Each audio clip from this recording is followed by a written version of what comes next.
কেন্দ্রীয় কর্মসূচির অংশ হিসেবে চট্টগ্রামেও কাস্টমস, ভ্যাট এবং শুল্ক কার্যালয়ে সকাল থেকে অবস্থান কর্মসূচি পালন করছেন সেখানকার রাজস্ব কর্মকর্তারা। সকাল 9টা থেকে শুরু হয়েছে এই কর্মসূচি। এর আগে 5 দিনের কলম বিরতির পর গতকাল ফের রাজস্ব কার্যক্রম সচল হলেও আজ থেকে আবারও নতুন কর্মসূচিতে স্থবির দেশের সবচেয়ে বড় শুল্ক স্টেশন চট্টগ্রাম কাস্টমস হাউস।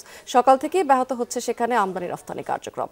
কাজ করা থেকে বিরত রয়েছে রাজস্ব এবং শুল্ক কর্মকর্তারা। পুরো কাস্টমস হাউস এখন ফাঁকা নেই। প্রতিদিনের সেই কর্মব্যস্ততা, কর্মবিরতির কারণে ভোগান্তিতে পড়তে হচ্ছে কাস্টমস হাউসে আসা সেবাগ্রহীতাদের।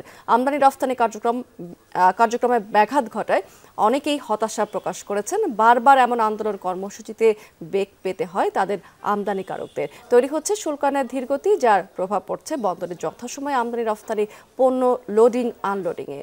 দ্রুত এই সমস্যা সমাধানে সকল পক্ষকে কাজ করার আহ্বান জানিয়েছেন তারা এই সময়।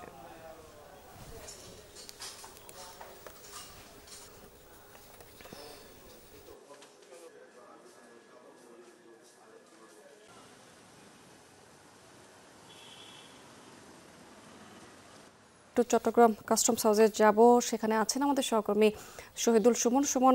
আমাদের সহকর্মী, ঢাকার সহকর্মী রিমন রহমান যেমনটি বলছিলেন যে 12টার দিকে একটি ব্রিফিং হওয়ার কথা রয়েছে। এখানকার আসলে কি অবস্থা দেখতে পাচ্ছেন, এবং এই যে আমদানি রফতানি কার্যক্রম বিঘ্নিত হচ্ছে এই ব্যাপারে এখানকার সেবাগ্রহীতারা কি বলছেন? আসলে ওয়ালটন আবারো মিলিয়নিয়ার অফারে ওয়ালটন ফ্রিজ কিনে আপনিও হয়ে যেতে পারেন মিলিয়নিয়ার। স্মৃতি, আপনি জানেন 5 দিন আসলে কলম বিরতির পর গতকালকে শুল্কায়ন কার্যক্রম হয়েছিল। তারপরও কিন্তু গতকাল যেহেতু বেশ কিছু সময় সার্ভার জটিলতার কারণে হয়নি কাজ, সেক্ষেত্রে কিন্তু আজকে যারা আমদানিকারক বা তাদের প্রতিনিধিরা রয়েছেন তারা আসলে ভেবেছিলেন পুরোদম এই কাজ আসলে সকাল থেকে চলবে।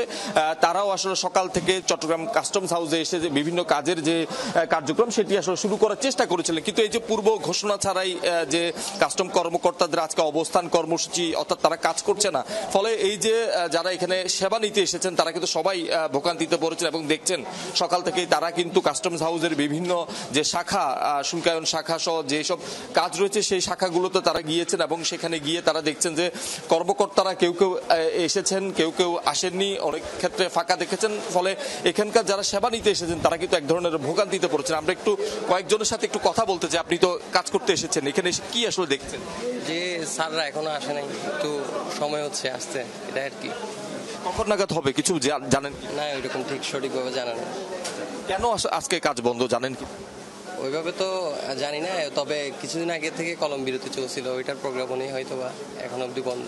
আসলে শুনছিলেন এখানে যারা সেবা প্রার্থীরা রয়েছেন, আমদানিকারকদের যারা প্রতিনিধিরা রয়েছেন তারা কিন্তু সকালে এসেছেন এবং সকালে এসে তারা আসলে দেখতে পাচ্ছেন যে কোনো কর্মকর্তাই আসলো, তারা তাদের যে দপ্তরগুলো সেখানে আসেনি, কেউ কেউ আসলো কোনো কাজই তারা করছে না। ফলে এখানকার যারা সেবা প্রার্থীরা তারা কিন্তু আসলে বেশ ভোগান্তিতেই পড়েছেন। ফলে একটি কথাই আসলে এখানকার কর্মকর্তারা বলছেন যে দুপুর 12টায় ঢাকায় একটি ব্রিফিং রয়েছে, সেই ব্রিফিং থেকে আসলে পরবর্তী যে কর্মসূচি তারা কাজ করবেন কিনা করবেন না সেই বিষয়ে একটি সুনির্দিষ্ট সুস্পষ্ট আসলে বক্তব্য আসবে। তারপরেই তারা এখানকার যারা কর্মকর্তারা রয়েছেন তারা কাজে যোগ দেবেন কিনা দেবেন না সেই সিদ্ধান্ত হবে। ফলে এখনো পর্যন্ত যারা এখানে সেবার প্রার্থীরা এসেছেন তারা কিন্তু বেশ ভোগান্তিতে আসলে সকাল থেকে পড়েছেন আমরা দেখছি।